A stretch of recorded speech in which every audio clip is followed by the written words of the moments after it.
Sign or get out, my husband mocked, waving papers in the house I fully paid for. He smirked as if throwing me out would break me. I signed, placed the keys on the table and walked away.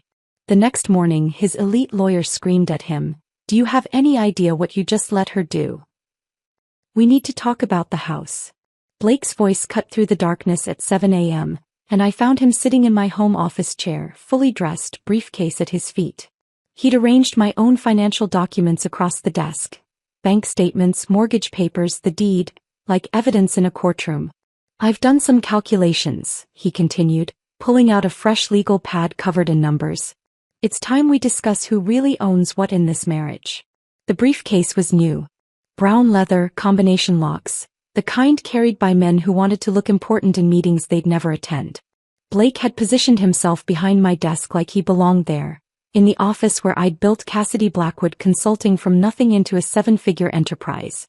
The morning light from the window highlighted dust motes floating between us, and I noticed he'd moved my achievement awards to make room for his legal pad. "You went through my filing cabinet." Not a question.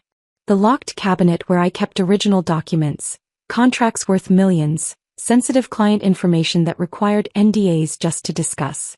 "Our filing cabinet," Blake corrected, tapping his pencil against the legal pad. "Marriage is a partnership, Cassidy. 50-50. That's what my attorney says." His attorney. The words hung between us while I studied the man I'd married 4 years ago. Blake wore the charcoal suit I'd bought him last year for a job interview he'd canceled at the last minute, claiming the company wasn't prestigious enough for his vision. His hair was styled with the expensive pomade from my bathroom drawer. Even his posture was different, straighter, practiced, like he'd been rehearsing this scene in the mirror. I walked closer, noting how he'd arranged my documents in neat piles. The mortgage statements showing every payment I'd made before and during our marriage. The property tax records in my name alone. The deed dated 2 years before Blake and I had our first date, purchased with inheritance money from my grandmother who'd worked 3 jobs to save every penny. "Your attorney," I repeated, picking up the Harrison Industries contract from the corner of my desk where he'd pushed it aside. This single deal had generated more revenue than Blake had earned in his entire life. The same Blake who called lawyers parasites last month when I hired Rachel to review our expansion documents? He shifted in my chair, my custom ergonomic chair that cost more than his monthly gym membership. That was different. "This is about protecting our interests." "Our interests." I set down the contract and picked up his legal pad. His handwriting looked like a child's attempt at cursive, all loops and uncertainty. He'd written marital assets at the top and listed everything I owned, including items from before our marriage. My grandmother's jewelry. The Vermont cabin my father left me. The original paintings I'd bought to celebrate closing my first $1 million deal. Blake stood up, moving around the desk to face me directly. "I've contributed to this marriage, Cassidy. While you were building your business, I maintained our home. I supported your career. Maintained our home." I thought about the contractors I'd hired to fix the roof leak Blake never noticed. The landscaping service I paid for because Blake's idea of yard work was hiring neighborhood kids who never showed up. The cleaning service that came twice a week while Blake was at extended lunches with his business partners who never seemed to have actual businesses. "Is that what you told your attorney?" I asked, noticing a Garrett and Associates business card pecking out from under the mortgage papers. "That you maintained our home while I worked?" "I've made sacrifices," Blake said, his voice rising slightly. "I put my career on hold for this marriage. The career that never existed. The consulting firm that never had clients. The app development company that never developed apps. The investment advisory service that never advised anyone because Blake didn't have the required licenses and showed no interest in obtaining them." I moved to the window, looking out at the garden I'd designed and paid for, where I'd planted roses from my grandmother's house after she died. The house she'd left me enough money to buy this place, back when Blake was still living in his brother's basement, talking about potential and opportunity while playing video games until dawn. "The house is mine, Blake," I said quietly, watching Mr. Patterson walk his beagle past our driveway, my driveway. "It was mine before we met. The deed is in my name alone. I've paid every mortgage payment, every repair, every improvement. We're married," Blake said as if those 2 words erased years of financial records. "The law says." The law says premarital assets remain separate property unless commingled. I turned to face him. I've been very careful not to commingle. Blake's face reddened. He grabbed a stack of bank statements, waving them at me. These show joint account transfers. You put money in our shared account every month. For household expenses, groceries, utilities, your personal spending. All documented, all separate from the mortgage and property taxes I pay from my business account. He slammed the papers down, his practiced composure cracking. I deserve something for these 4 years. You can't just. Can't what, Blake? I picked up the deed, holding it up to the light. Can't own what I bought with my inheritance? Can't keep what I've paid for every month while you were at the gym, at lunch, at networking events that never networked anything? Blake grabbed his briefcase, fumbling with the combination locks he'd probably set yesterday. This isn't over. Thomas Garrett is one of the best divorce attorneys in the state. Thomas Garrett advertises on bus benches, I said, remembering the garish yellow signs I'd seen downtown. He was suspended from practice twice for ethics violations. Blake's face went pale. How do you? I run a consulting firm, Blake. I do research. It's what successful businesses require. I gathered my documents from the desk, sorting them back into their proper order. Something you'd know if any of your ventures had progressed beyond PowerPoint presentations. He stood there, briefcase clutched against his chest like armor, the morning light making him look younger, more like the charming man I'd met at that conference 4 years ago. The one who'd talked about dreams and ambition, who'd made me believe partnership meant something more than financial contribution. We'll see what happens when the papers are filed, Blake said, moving toward the door. You might be surprised what a good attorney can do. I sat down in my chair, still warm from his presence, and pulled up my email.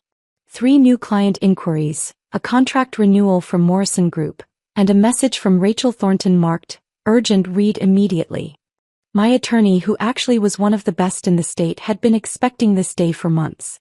Blake, I called as he reached the doorway. He turned, hope flickering across his features. The locks will be changed by the time you get home tonight. The locks wouldn't be changed for another 6 hours, but I had more immediate problems. Emma knocked on my office door 20 minutes after Blake left, carrying the monthly financial statements I typically reviewed myself. Her expression made my stomach drop before she even spoke. I wasn't sure if I should bring these directly to you, Emma said, setting the folder on my desk with unusual hesitation. She'd been with me for 3 years, hired straight from business school, and had never looked this uncomfortable. Blake picked them up from accounting yesterday, said he was helping with the monthly review. I opened the folder, scanning the credit card statements first. Everything looked standard until I reached the 3rd page. There it was, buried between a lunch meeting and office supplies. Garrett and Associates $2,500 retainer fee, dated 3 weeks ago. The same day Blake had surprised me with flowers and dinner at my favorite restaurant, claiming he wanted to celebrate my latest contract win. Emma, I said, keeping my voice steady despite the anger building in my chest. Did Blake say anything when he picked these up? She shifted her weight, uncomfortable. He mentioned something about understanding the business better. Said he wanted to be more involved in your success. She paused, then added quietly. He also asked if I knew how corporate assets were handled in partnerships. I assumed he meant business partnerships. Of course he did. Blake, who couldn't balance his own checking account, suddenly developing an interest in corporate asset division. I flipped through more pages, finding 2 additional consultations charged to our joint account. One with a real estate assessor. Another with someone called Bradley Kingston, whose LinkedIn profile I quickly pulled up revealed him to be a business valuator specializing in privately held companies. My phone rang at exactly 12:30 p.m. Blake's name on the screen was accompanied by a photo from our wedding day, both of us smiling at something off camera. I remembered that moment. My cousin had been making faces, trying to get us to laugh naturally for the photographer. We looked happy, young, unaware that one of us was capable of this kind of calculated betrayal. Hi, sweetheart. Blake's voice carried a strange energy, like he was reading from cue cards. What time will you be home tonight? I'm planning something special for dinner. Blake didn't cook. In 4 years of marriage, his culinary achievements included burnt toast and occasionally successfully reheating takeout. Something special? We need to talk about our future, he said, and I could hear paper rustling in the background. About making some changes that will benefit both of us. The words sounded rehearsed, probably practiced in front of the bathroom mirror this morning after I'd left. I pictured him standing there, gesturing at his reflection, trying different inflections until he found one that sounded authoritative instead of desperate. "I'll be home by 7, I lied, already mentally rearranging my schedule. "Should I pick up wine?" "No, I've got everything handled." Another first. Blake handling anything beyond his gym schedule was notable. "Just bring yourself." After he hung up, I sat in my office feeling the weight of what was coming. The man who needed detailed instructions to operate our coffee maker was orchestrating something he thought was clever. The same person who'd forgotten our anniversary twice was suddenly detail-oriented enough to hire lawyers and valuators without my knowledge. My phone rang again. This time it was my mother, her Florida number bringing a different kind of dread. Mom never called during business hours unless something was wrong. "Cassidy, honey, I'm confused about something," she began without preamble. "Blake called this morning asking about your father's Vermont cabin. He wanted to know if the deed was in your name or if it was still part of the estate." The cabin. 2 acres of pristine lake property my father had left me when he died 5 years ago.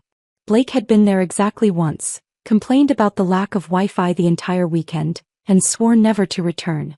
"What did you tell him?" "Nothing specific, but he was insistent. Said he was helping you organize family assets for tax purposes." She paused and I could hear her uncertainty. "Since when does Blake care about taxes? Last Christmas he didn't even know what a W-2 was." "Mom, did he ask about anything else?" "Your grandmother's jewelry. Whether it was formally appraised. Whether there was documentation." Her voice hardened. "Cassidy, that boy has attended exactly 1 family gathering in 4 years. Now he's calling me about property deeds and appraisals." Blake had been at his brother's bachelor party during Dad's funeral. He'd missed my grandmother's 90th birthday because of a networking retreat that turned out to be a golf weekend. He'd never shown interest in my family beyond asking if there were trust funds he should know about. "Don't tell him anything else, Mom. If he calls again, refer him to me." "Already done. I told him my memory isn't what it used to be." She chuckled darkly. "My memory is fine. I remember exactly what I think of men who plan their attacks while pretending to love you." After Mom hung up, I made my own call.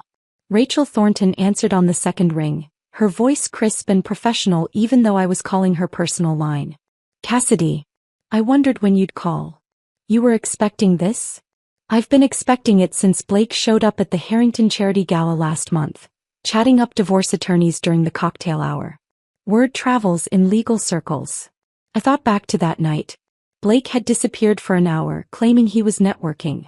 I'd been too focused on securing a donation for the women's shelter to pay attention to his whereabouts. Rachel's fingers flew across her keyboard as she spoke. "Let me pull up your files. The CBW Holdings Trust, established 2 years before your marriage. The house titled exclusively to the trust. Your business incorporated as a separate entity with you as sole proprietor. Your premarital assets, all documented and never commingled with marital funds. So I'm protected? Better than protected. You're bulletproof, legally speaking." She paused and I could hear her smile through the phone. "Blake can hire every attorney from here to Manhattan. The documentation is airtight." "Then why does this feel like I'm losing something?" Rachel's voice softened slightly. "Because you are. You're losing the illusion of who you thought you married. That's often harder than losing money. What do you recommend?" "Let him play his hand. Document everything.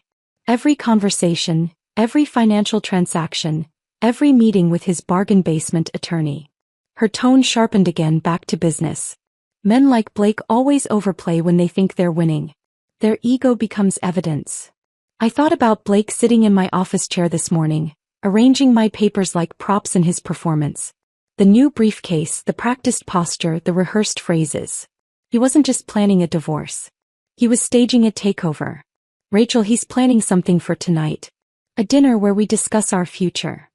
Then give him the performance he expects. Let him think you're unsuspecting. The more confident he feels, the more mistakes he'll make." She paused. "And Cassidy? Record everything. Missouri is a one-party consent state. Your phone in your pocket is perfectly legal." I hung up feeling steadier but somehow sadder. This morning Blake had been my disappointing husband. This afternoon he was my opponent. By tonight he would reveal himself as something worse. A man who'd spent years sleeping beside me while planning his betrayal, practicing his lines in the mirror, convinced he could take everything I'd built because he'd watched me build it. I arrived home at exactly 7 o'clock, my phone recording in my jacket pocket, the weight of it a small comfort against what was coming. The house smelled wrong, like soy sauce and something synthetic. Blake had ordered Chinese food but not from our usual place. This came from the cheap restaurant near the highway, the one we'd tried once and sworn never to return to after finding a hair in the rice. He'd set the dining room table with my grandmother's Wedgwood china, the delicate blue and white plates she'd brought from England in 1952. We'd used them exactly twice in 4 years. Our first anniversary and the night my biggest client signed a 5-year contract extension.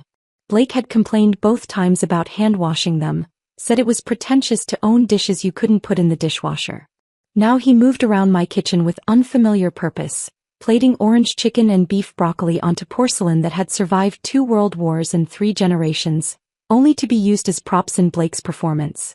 He'd even lit candles, the expensive ones I saved for power outages, and dimmed the lights to what he probably thought was atmospheric but actually made the room feel like a funeral parlor. "Sit," he said, gesturing to my usual chair while he remained standing, a manila folder tucked under his arm. He'd changed into a different suit, this one navy, also purchased with my credit card during last year's failed job search. "We need to have an honest conversation about our marriage." I sat, noting how he'd positioned himself between me and the door, probably something his bargain attorney had suggested.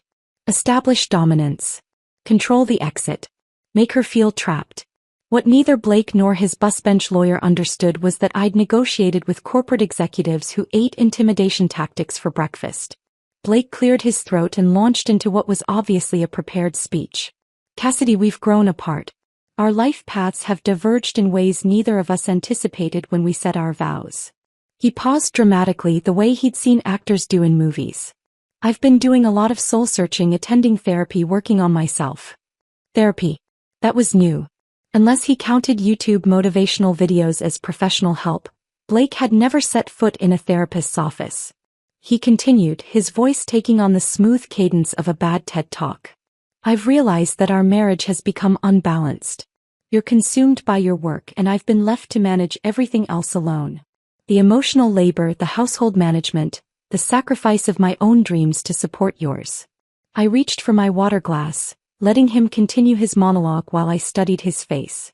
He'd practiced this in front of a mirror probably multiple times. His gestures were too coordinated, his pauses too calculated. Even the way he'd placed his hands on the back of his chair was staged. "I think it's best if we separate," he continued, finally sliding the manila folder across the table, pushing aside a container of sweet and sour sauce. "I've had papers drawn up that I believe are fair to both parties." I opened the folder while Blake watched, his breathing slightly accelerated. The first page was exactly what I'd expected. A joke of a legal document that looked like it had been downloaded from a template website and filled in with creative interpretations of property law. He was demanding the house, citing his contributions to its maintenance and improvement. He wanted alimony based on his career sacrifices. He'd even listed my business as a marital asset, claiming he'd been an unofficial consultant throughout its development. "You want half of Cassidy Blackwood Consulting," I said, not as a question but as confirmation of his delusion. "I've been your sounding board for every major decision," Blake said, his confidence growing. "I've attended networking events, supported your late nights, sacrificed my own entrepreneurial ventures." I flipped to the next page. He wanted my grandmother's jewelry, calling it marital gifts. The Vermont cabin was listed as joint recreational property. Even my car, purchased 6 months before our wedding, was somehow classified as a shared asset. Blake moved closer, standing over me now. "This is what's fair, Cassidy. What we built together should be divided equally." I continued reading in silence, my expression neutral while inside I catalogued every ridiculous claim, every legal impossibility, every piece of evidence that Blake had no understanding of what he'd actually signed this morning in my office. The papers he'd arranged so carefully on my desk had been decoys, documents I'd left accessible knowing his curiosity would overcome his limited attention span. Well, Blake's patience was fraying. Are you going to sign? I set down the papers and looked up at him. You want the house. I deserve the house. I've made it a home while you've treated it like a hotel. And my business? Our business. Built during our marriage. Community property. The cabin in Vermont? Where we've made memories as a couple. Each lie was delivered with increasing confidence, as if repetition could transform fiction into fact. Blake had spent exactly one night at the Vermont cabin, complained the entire time, and left early claiming allergic reactions to pine trees that mysteriously never affected him during Christmas season. I picked up the pen he'd placed beside the papers. A blue Bic, not even a good one, and he stepped back anticipating victory. His phone was already out, probably ready to text his brother or his gym buddies about his successful negotiation. No, I said simply, setting the pen down. Blake's face flushed. What do you mean no? I mean no. I'm not signing these papers. His practiced composure cracked like cheap paint. You have to sign them. This is what's happening. I've made my decision. Your decision? I stood slowly, matching his height in my heels. Your decision about my house. My business. My inheritance. Blake's hands clenched into fists. Our house. Our business. 4 years of marriage makes everything ours. That's not how property law works, Blake. He slammed his palm on the table hard enough to rattle the china. Don't lecture me about law. My attorney says. Your attorney who advertises on bus benches? Blake's face went from red to purple. He leaned across the table, his voice dropping to what he probably thought was menacing. You're going to sign these papers, Cassidy. You can do it voluntarily or we can do this the hard way. The hard way. I almost smiled. What does that mean exactly? He straightened, pulling himself up to his full height and pointed at the door. Sign the papers or get out. This is my house now. I've established residency. I've contributed to its maintenance. Sign or pack your things and leave. The words hung in the air between us, just as Rachel had predicted. Blake had delivered his ultimatum exactly as his cut-rate attorney had probably coached him, not understanding that he'd just committed several legal errors in less than 30 seconds, all now recorded on my phone. I picked up the pen again and Blake's entire body relaxed, victory written across his features. I signed every page slowly, deliberately, making him watch each signature. My name flowed across the signature lines with the same precision I used for million-dollar contracts, each letter perfectly formed. When I finished, I set the pen down and removed my house keys from my pocket, placing them next to the signed papers with deliberate ceremony. My wedding ring followed. The platinum band I'd purchased myself when Blake claimed rings were outdated symbols of ownership. The irony wasn't lost on me. I stood, collected my purse and walked toward the door without a word. Blake called after me, his voice carrying a mixture of confusion and triumph. That's it? You're just leaving? I paused at the doorway, looking back at him standing there among the takeout containers and stolen china, holding papers he didn't understand, celebrating a victory that existed only in his imagination. I said nothing. There was nothing to say that wouldn't be better delivered through legal channels. 20 minutes later, I was in Rachel's conference room, the one usually reserved for depositions and settlement negotiations. She'd stayed late just as promised and had already prepared everything we needed. Coffee in real cups, not the paper ones Blake always grabbed from gas stations. Legal documents spread across the table in organized sections, each one properly tabbed and labeled. He said it. Rachel asked, pulling up social media on her laptop. Word for word. Sign or get out. He even pointed at the door for emphasis. Rachel's smile was sharp enough to cut glass. Perfect. Now let's review what he's been posting while you were at dinner. Rachel's laptop screen glowed with Blake's latest Instagram post, uploaded just 45 minutes after I'd left the house.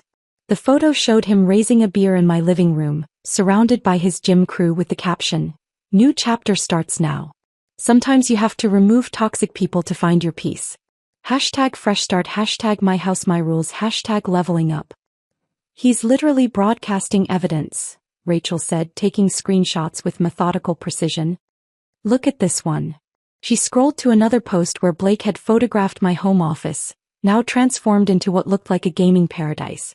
3 monitors arranged on my handcrafted desk, LED strips running along the walls I'd painted myself, His collection of action figures displayed where my achievement awards used to sit. The caption read, "Finally turning this workspace into something productive. No more corporate prison vibes." My phone buzzed with a text from Jennifer Martinez, my neighbor 2 houses down. She and I weren't close, but we shared the kind of polite relationship that involved waving during morning runs and accepting packages for each other. Her message was brief: "Blake's having quite the party. Just watched him give a tour to about 10 people. He's telling everyone you abandoned the marriage for your career. Thought you should know." Another text followed immediately, this one with a video attachment. Jennifer had filmed from her kitchen window, catching Blake on the front porch with his brother and several men I recognized from his gym. His voice carried clearly across the quiet street. She chose spreadsheets over family. I gave her an ultimatum and she literally walked out. Just left. Can you believe that? 4 years of supporting her ambition and she couldn't even fight for us. I set my phone down on the hotel suite's marble bathroom counter. The Marriott downtown wasn't cheap, but I needed a base of operations that felt controlled, professional, somewhere I could think without the emotional weight of memories in every corner. The suite had a separate living area with a desk where I'd already set up my laptop, preparing for what would come next. Marcus Chen's name appeared on my phone screen. My CFO rarely called after hours unless something required immediate attention. "The transition is complete," Marcus said without preamble. "All company accounts have been restructured. Blake Wilson's access was terminated at 8:47 p.m. His corporate card was deactivated, and all automatic payments linked to it have been suspended pending reassignment." How many automatic payments? 17. Including his BMW lease, gym membership, country club access, wine storage unit, and something called Executive Presence Coaching, that's been charging $400 monthly for the past year. Executive Presence Coaching. Blake had told me that was career counseling to help him launch his consulting firm. I'd been funding his life coach to tell him he was special while he contributed nothing to our household except dirty dishes and empty promises. Document everything, Marcus. Create a full audit trail. Already in progress.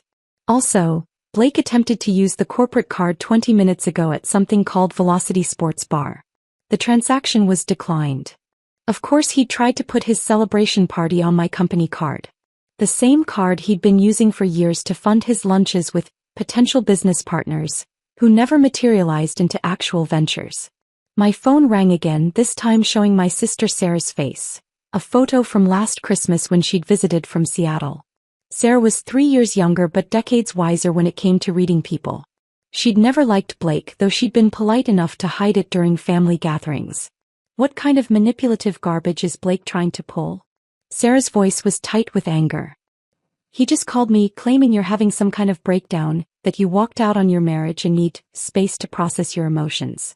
He actually suggested I should encourage you to seek therapy for your workaholism. He called you 20 minutes ago.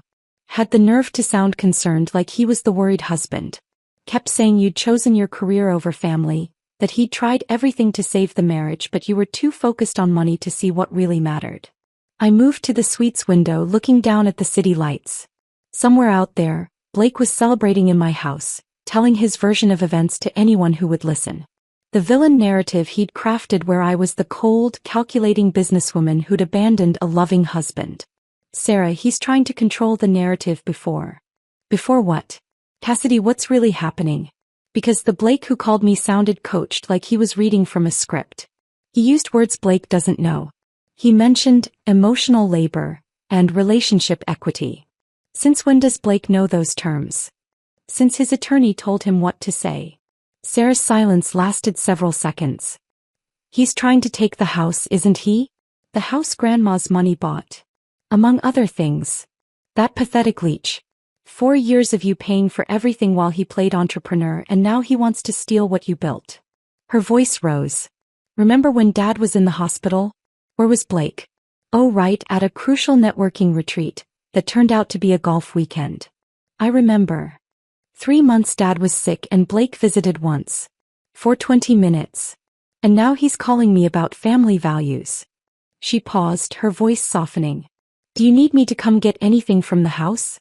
Important documents, Grandma's jewelry, anything he might damage or claim?" "Not yet. Let him think he's won for now. Cassidy, I know you. You're planning something. I'm not planning anything. I'm just documenting reality while Blake creates his own fantasy. After Sarah hung up, I opened my laptop and logged into our banking app. The joint account showed Blake's spending in real time. $127 at Velocity Sports Bar declined.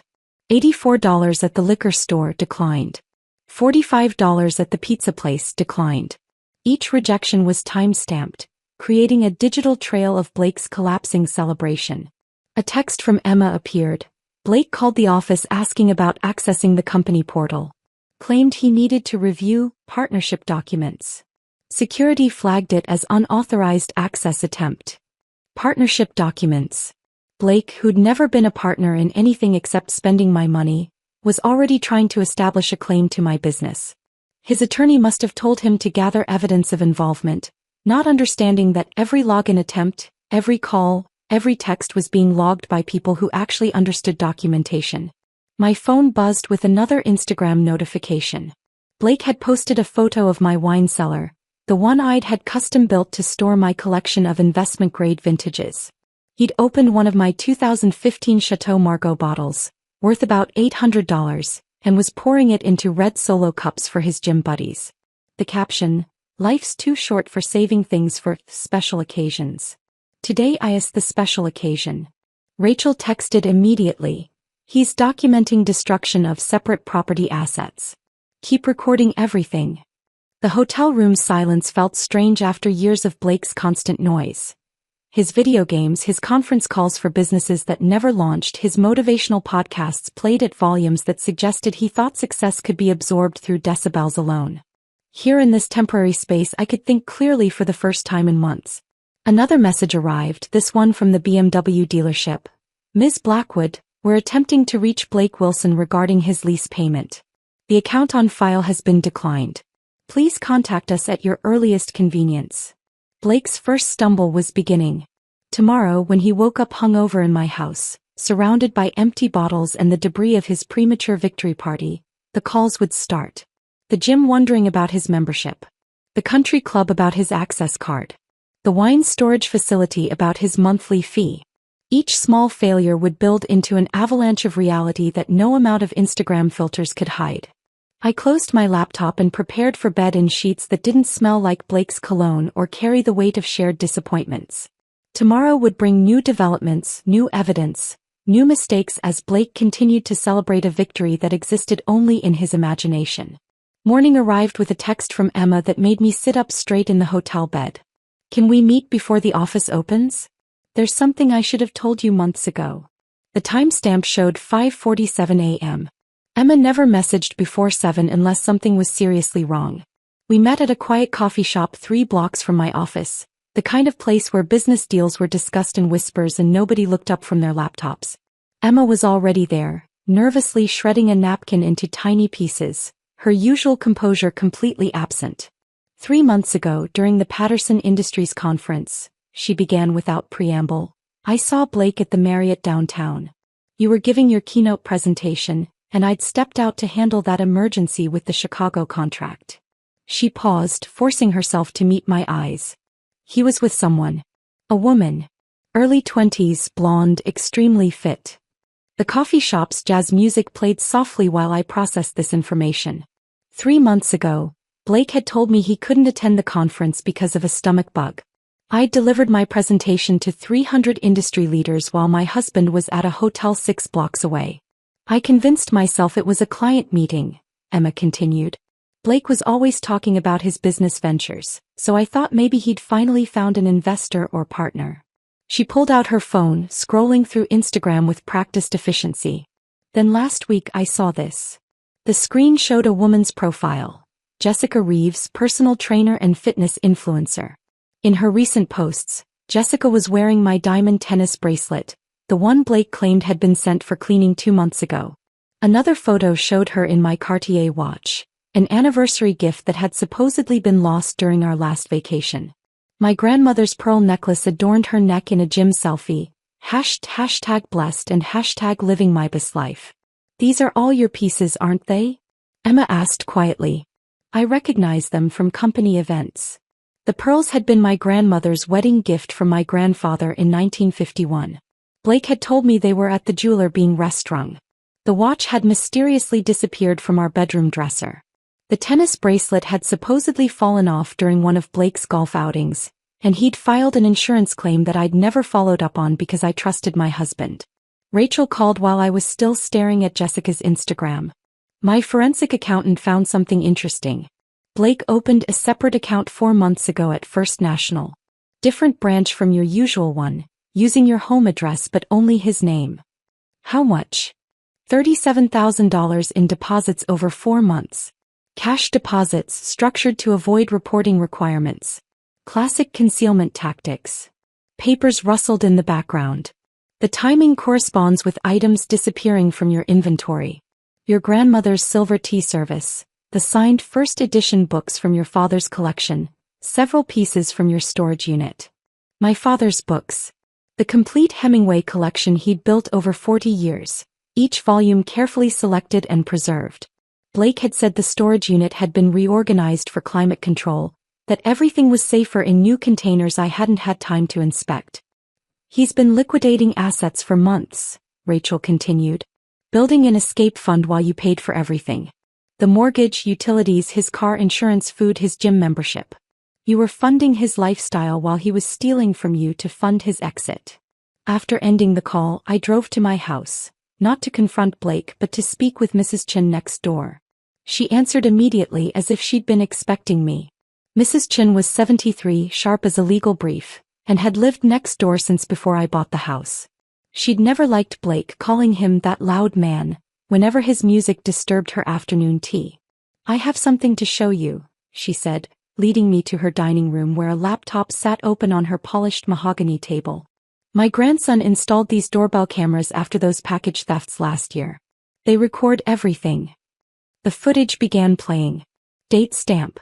2 weeks ago, 2:47 p.m. Blake's BMW pulling into our driveway. Blake getting out, walking around to open the passenger door for Jessica. They were laughing, his hand on her lower back as he guided her to our front door.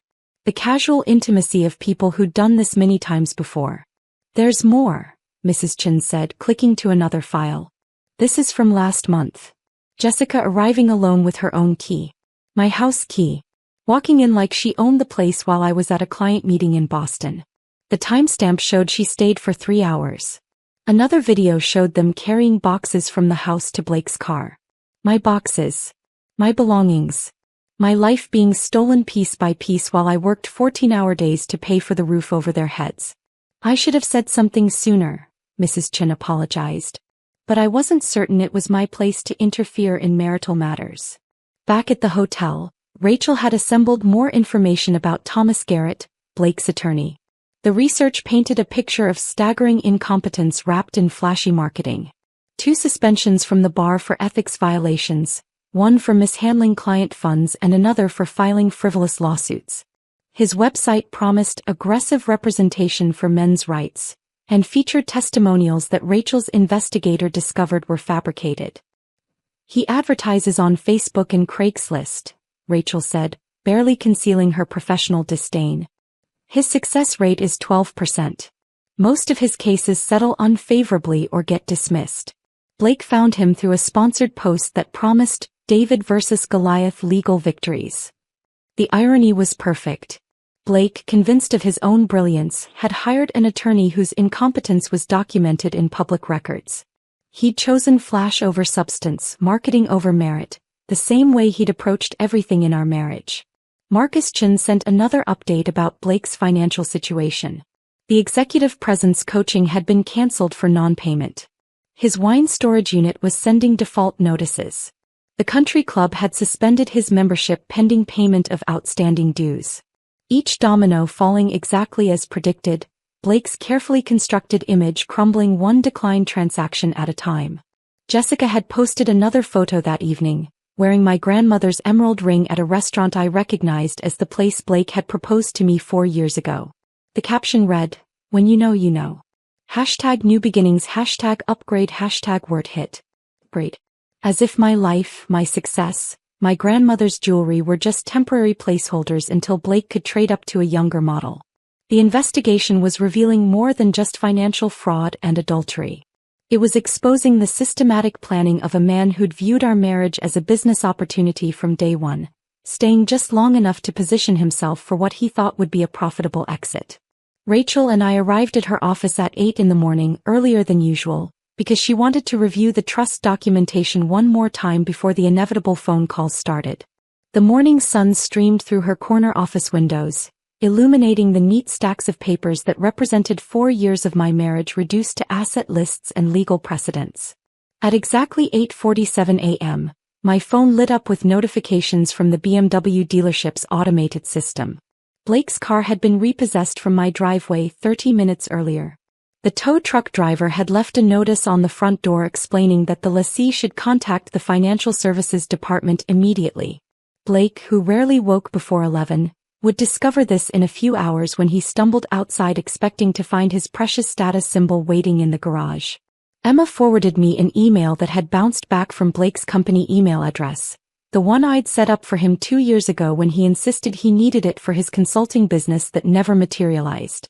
The address was dead, the account terminated as of midnight. His phone would be next, once he realized the device in his hand was suddenly just an expensive paperweight without cellular service. At 9:15 a.m., Jennifer Martinez texted me a photo from her living room window. Blake stood in my driveway in his pajamas, staring at the empty space where his BMW should have been, holding the repossession notice like it was written in a foreign language.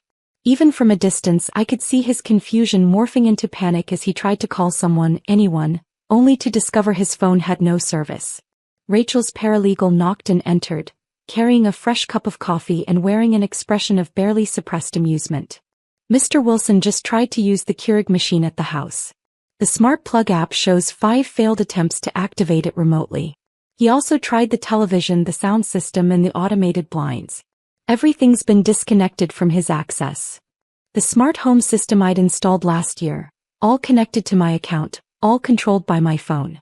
Blake had mocked it as unnecessary technology, but he'd certainly enjoyed using voice commands to adjust the temperature and lighting. Now he was trapped in a house that no longer recognized him as an authorized user. At 9:42 a.m., Jessica Reeves updated her Instagram story. She was at brunch with someone new, a man whose Rolex was visible in the frame as he poured champagne. The caption read, "When the universe removes toxic people automatically. #blessed, #trading up, #new energy." Blake had been tagged in the post initially, but the tag was removed within minutes. She'd already moved on to her next target. Marcus Chun called with an update on Blake's attempted transactions from the morning. He tried to buy coffee at his usual place. Declined. Attempted to get gas at 3 different stations. All declined. He even tried to use Apple Pay linked to the corporate account. That was terminated at midnight. Marcus paused and I could hear him typing. He's currently at an ATM trying to access the joint account. That's showing a balance of 0 as of this morning's transfer. Blake's entire financial ecosystem had collapsed overnight. Every card, every account, every automatic payment that had sustained his lifestyle for 4 years had been systematically terminated. The man who'd spent the previous evening celebrating his victory was discovering that his empire had been built on someone else's foundation. At 10:03 a.m., Thomas Garrett's name appeared on Rachel's phone screen. She put him on speaker and we could immediately hear the panic in his voice before he even spoke. Papers rustled frantically in the background, and someone was typing rapidly on a keyboard. "Miss Thornton, I need clarification on some documentation that's just come to my attention," Garrett began, his voice notably higher than during yesterday's confident threats. "The CBW Holdings Trust you mentioned. My client was under the impression that the property was marital asset. Your client signed documents acknowledging the property was owned by the trust," Rachel responded, her tone professionally neutral while her eyes sparkled with satisfaction. "His signature appears on 7 different pages affirming his understanding of the ownership structure. But he didn't. I mean, there may have been some confusion about the implications of those signatures." Confusion? Rachel pulled up the documents on her screen. Mr. Wilson signed a separation agreement demanding sole and exclusive rights to property he knew was owned by my client's trust. That's documentary fraud, Mr. Garrett. I'm sure someone who advertises expertise in property division would recognize the severity of that. The typing in the background stopped. We could hear Garrett's breathing accelerate as he processed the implications. More papers shuffled, and then a muffled conversation as Garrett apparently covered the phone to speak with someone else in his office. "I need to review this with my client," Garrett said when he returned, his voice strained. "There seems to be a misunderstanding about the nature of the property ownership." "There's no misunderstanding," Rachel said calmly. "Your client attempted to claim property he never owned, using documents he created while planning to commercially exploit that property through short-term rentals. We have his social media posts, his rental listings, and his signed acknowledgement that he understood the trust structure. Would you like me to forward you the evidence file?"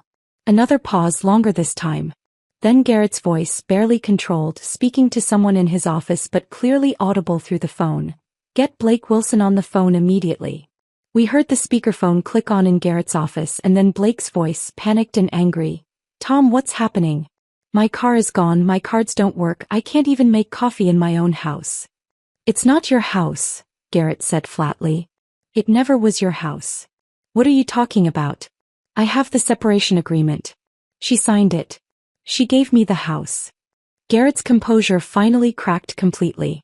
His voice rose to nearly a shout, forgetting that Rachel and I were still on the line. "Do you have any idea what you just let her do? You signed documents claiming ownership of property held in a trust. A trust established before your marriage. You committed fraud, Blake. Documentary fraud. She didn't give you anything. You gave her evidence to bury you with." The silence that followed was absolute. We could hear Blake breathing on the speaker, rapid and shallow, as the reality finally penetrated his delusions. Rachel muted our end of the call, and we listened as Garrett continued his explanation, his voice becoming increasingly agitated as he outlined the catastrophic legal position Blake had created for himself. "The property was never marital asset. Your social media posts constitute evidence of intent to commit fraud. The separation agreement you had her sign is worthless because you can't transfer ownership of something you never owned. And by claiming exclusive rights to the property, you've admitted in writing that you understood the ownership structure while attempting to steal it anyway." Blake's response was barely audible, all his manufactured confidence evaporated. "But you said possession was 9/10 of the law. You said if I established residency." "I said that before I knew about the trust. Before I knew you'd been posting about turning it into a rental property. Before I knew you'd signed documents acknowledging you understood the ownership structure." Garrett was clearly in full panic mode now. "You need to vacate that property immediately. Today. Before she files criminal charges." Rachel unmuted our phone. "Mr. Garrett, we're prepared to give your client 72 hours to vacate, provided he doesn't damage any property or remove any items that don't belong to him. After that, we'll proceed with formal eviction and criminal fraud charges." Garrett's panicked voice was still echoing through Rachel's office when we heard Blake in the background shouting something about squatters' rights and residential tenancy laws. The call ended abruptly with Garrett saying he needed to review case precedents immediately. Rachel closed her laptop with satisfaction and looked at me across her mahogany desk. "The eviction notice will be served tomorrow morning at 7, she said, pulling up the sheriff's department portal on her screen. "Deputy Martinez has already been briefed on the situation. He's handled dozens of these cases where someone claims ownership without legal standing." The next morning, I watched from my hotel room window as the sun painted downtown in shades of gold and amber. At precisely 7 a.m., my phone buzzed with a text from Jennifer Martinez, my observant neighbor. She had attached a video of Deputy Martinez walking up my driveway in his crisp uniform, carrying official documents that would formally begin Blake's removal from my property. 20 minutes later, my phone rang. Blake's number appeared on the screen, calling from a landline since his cell service had been terminated. I answered on the third ring, keeping my voice neutral and professional. "Cassidy, we need to talk about this situation," Blake began, his voice lacking its usual manufactured confidence. "This has all gotten out of hand. Maybe we should sit down and discuss this like adults." "We did discuss it, Blake. You presented me with separation papers demanding my house, my business, and my inherited assets. I signed exactly what you asked me to sign. That was just negotiation tactics. You know how lawyers are. They always start high. His voice cracked slightly, the desperation beginning to seep through. We could work this out ourselves. Maybe try counseling? Remember how good things were in the beginning. The beginning. When Blake had presented himself as an ambitious entrepreneur temporarily between ventures. Someone who just needed the right partner to achieve his potential. I had mistaken his confidence for competence, his dreams for plans, his promises for potential. Blake, the CBW Holdings Trust was established 2 years before we met. Every mortgage payment came from my business account. You signed documents acknowledging you understood the ownership structure. There's nothing to work out. His tone shifted from conciliatory to aggressive within seconds. You set me up. You knew what you were doing all along. This whole marriage was just a business arrangement to you. The marriage was real, Blake. Your contribution to it wasn't.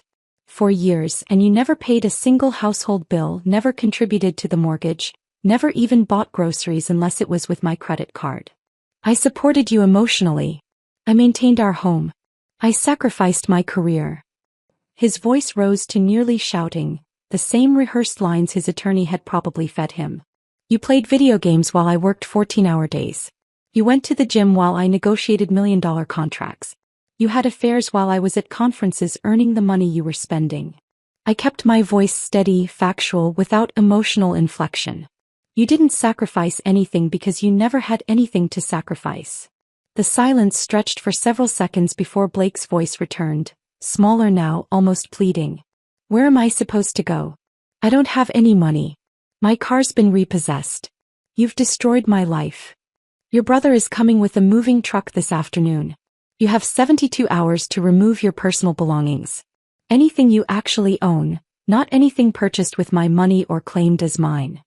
Blake's brother Daniel arrived at 2 p.m. with a U-Haul truck that looked too large for what Blake actually owned. I watched through Mrs. Chen's security camera feed as Daniel helped Blake carry out his possessions. The gaming chair he'd bought with last year's consulting bonus, that was actually my quarterly dividend. The exercise equipment purchased during his fitness influencer phase, funded by my annual bonus. The vision boards he'd created during his life coach certification, a program I'd paid for that he'd never completed. Jennifer Martinez sent me updates throughout the afternoon. They're arguing about the television, she texted. Blake insists it's his. Daniel just showed him the receipt on your credit card statement. Another text 20 minutes later showed Blake standing in the driveway, gesturing wildly at neighbors who were pretending to check their mail or water already drenched gardens.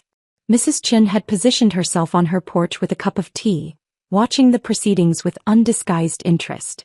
Mr. Patterson walked his beagle past the house 3 times, each loop slightly slower than the last. Blake tried to take the Peloton bike, arguing he was the only one who used it. Daniel had to physically stop him, pointing out that the credit card statement showed it was purchased with my company card.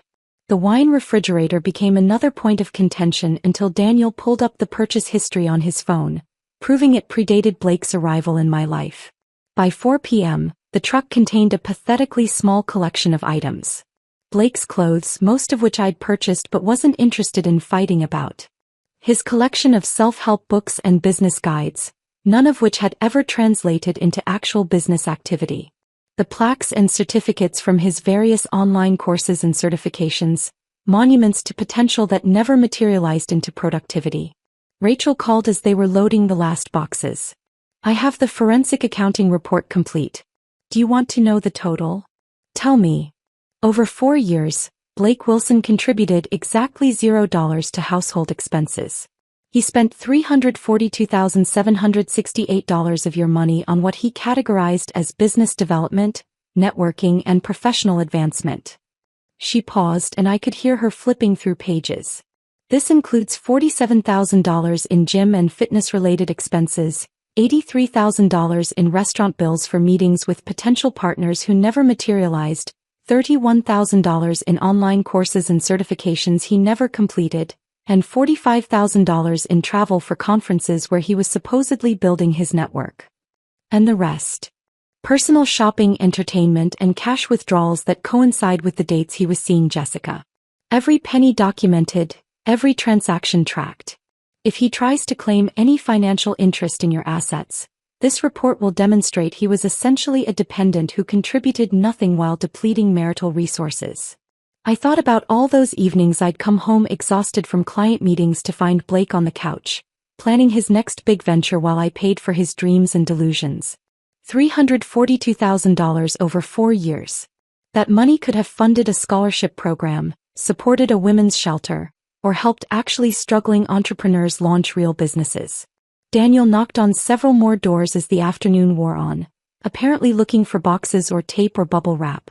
Blake stood by the truck, his shoulders slumped, watching his life get packed into a space smaller than my walk-in closet. The man who'd tried to steal my house was being evicted with barely enough possessions to fill a studio apartment. His empire revealed to be nothing more than borrowed luxuries and stolen dreams. The U-Haul truck disappeared around the corner at 5:47 p.m., carrying Blake's meager possessions and oversized delusions. I stood in Mrs. Chen's driveway for another moment, watching the empty street where my marriage had just been packed away in boxes smaller than my quarterly tax payments. Then I walked back to my house with the locksmith I'd scheduled for 6 o'clock sharp. Robert from Secure Home Systems had serviced the property before, installing the smart locks 2 years ago that Blake never learned to program properly. He worked methodically, replacing every lock, reprogramming every code, his professional silence a comfort after days of legal battles and emotional confrontations. The front door's new deadbolt clicked into place with a sound that felt like punctuation at the end of a very long sentence. "All set, Miss Blackwood," Robert said, handing me a set of keys that gleamed under the porch light. "The smart home system has been completely reset. Only your biometrics and phone will have access now." I entered my house, truly my house, for the first time in days. The space felt different immediately, like it had been holding its breath for 4 years and could finally exhale.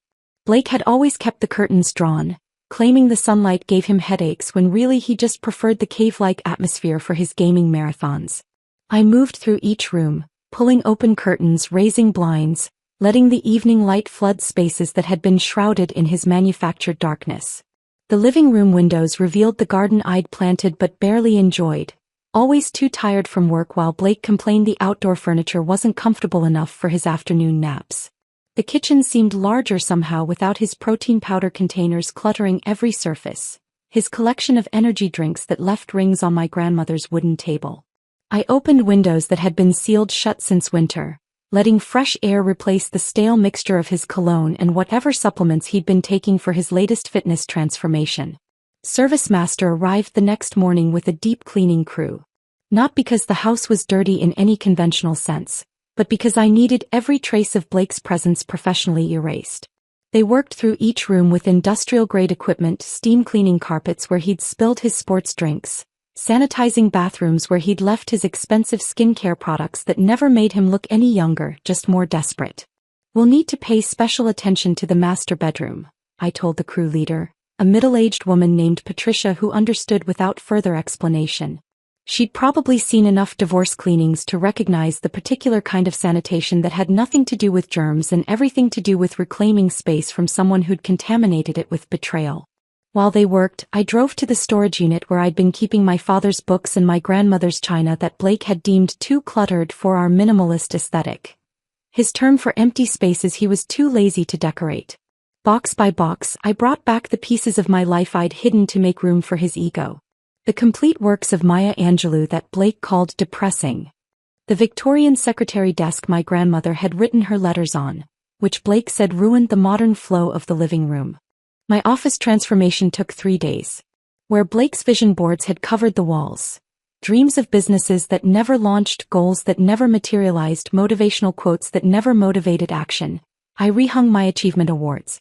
The Partner of the Year plaque from Morrison Industries. The Excellence in Innovation certificate from the State Business Council. The framed first dollar from Cassidy Blackwood Consulting, earned not from dreams but from work Blake never understood.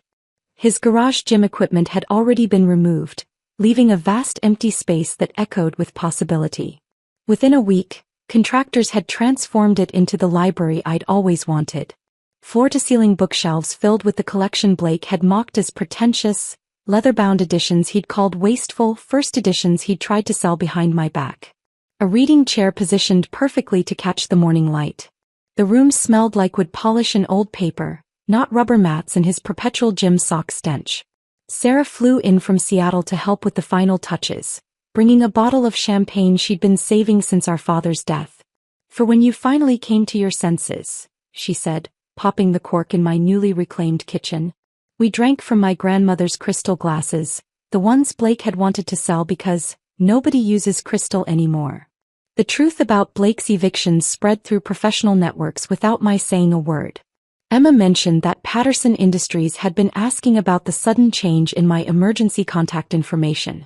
Jennifer Martinez's husband worked at the same golf club where Blake had spent countless afternoons networking, and word traveled quickly about his membership revocation. Even the owner of Blake's favorite restaurant reached out, carefully asking if the corporate account was still active for client dinners. It was just without Blake's authorization. Jessica Reeves posted a cryptic Instagram story about learning to spot red flags, and when someone can't even pay for coffee run. She'd blocked Blake publicly, making sure mutual connections saw her dismissal of him. His carefully cultivated image as a successful entrepreneur crumbled faster than his legal case. LinkedIn showed he'd viewed my profile 17 times in 1 week, but his own profile disappeared after his post about new chapters and fresh opportunities got screenshotted and shared in private group chats with crying laughing emojis. 6 months later, on a warm September evening, I hosted my first dinner party since reclaiming my house. Rachel arrived early with her wife, bringing wine that cost more than Blake's monthly gym membership. Emma came with her husband, carrying a homemade lasagna in the dish Blake had banned from our kitchen because carbs didn't align with his fitness goals. Mrs. Chun brought her famous dumplings, the ones Blake had called too ethnic for his palate. We gathered around my dining room table, the one Blake had wanted to replace with something more modern, less meaningful. Candlelight reflected off my grandmother's china, the plates he'd used as props for his final performance now serving their actual purpose, bringing people together. The conversation flowed naturally, punctuated by genuine laughter, not the forced networking chuckles Blake had practiced in the mirror. Rachel raised her glass as we finished dessert, a chocolate souffle I'd made myself in my reclaimed kitchen. "To Cassidy," she said, "who proved that the best revenge isn't destroying someone who wronged you. It's simply protecting what was always yours and letting them destroy themselves." The toast echoed through my house, my actual house, where every room now held my choices, my memories, my future. Blake had wanted to steal it all with paper weapons and practice speeches. Instead, he'd learned what happens when performance meets preparation, when pretense collides with patience, when someone who thinks they're taking everything discovers they never had anything to take. If this story of calculated revenge had you on the edge of your seat, hit that like button right now.